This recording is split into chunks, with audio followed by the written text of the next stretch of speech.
दशकं 58 दावाग्निमोक्षः ऋतुवर्णनं च अष्टपतिरागम् त्वयि विहरणलोले बालजालै प्रलम्ब प्रमतन सविलम्बे देनव स्वैरचाराः तृणकुतुकनिविष्टा दूरदूरं चरन्त्यः किमपि विपिनमैक्षी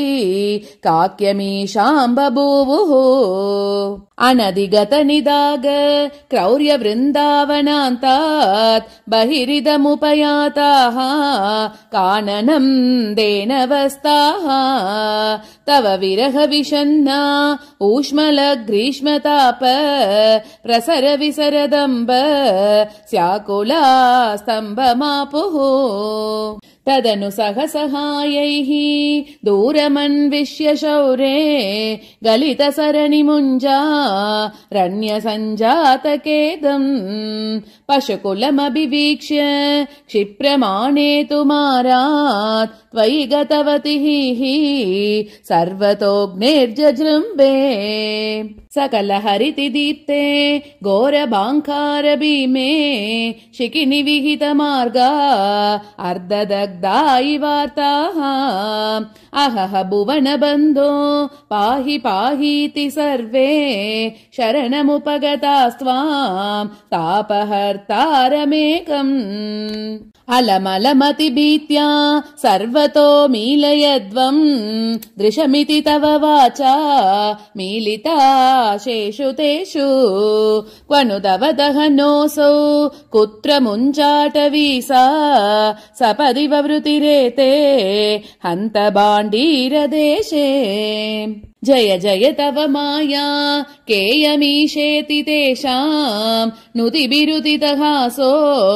बद्धनानाविलासः पुनरपि विपिनान्ते प्राचरः पाटलादि प्रसवनिकरमात्र ग्राह्यकर्मानुभावे त्वयि विमुखमिवोच्चैः तापभारं वहन्तम् तव भजन वदन्तः पङ्कमुच्चोषयन्तम् तव भुजवदुदञ्चत् भूरितेजप्रवाहम् तपसमयमनैषीः यामुनेषु स्थलेषु तदनु जलदजालैः त्वत्वपुस्तुल्यबाभिः विकसदमलविद्युत् पीतवासो विलासैः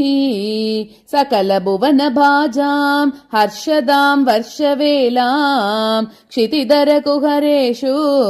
स्वैरवासी व्यनैषीः कुहरतलनिविष्टं त्वां गरिष्ठं गिरीन्द्रः शिखिकुलनवकेका काकुबी स्तोत्रकारी स्फुटकुटजकदम्ब स्तोमपुष्पाञ्जलिं च प्रविददनुभेजे देवगोवर्धनोऽसौ अथ शरदमुपेतां ताम्बवद्भक्तचेतो विमलसलिलपूरां मानयन् काननेषु तृणममलवनान्ते चारु सञ्चारयन् गाः पवनपुरपते त्वं देहि मे देहसौख्यम् नारायण अखिल गुरो भगवन्नमस्ते सर्वत्र गोविन्दनाम संकीर्तनं गोविन्द गोविन्द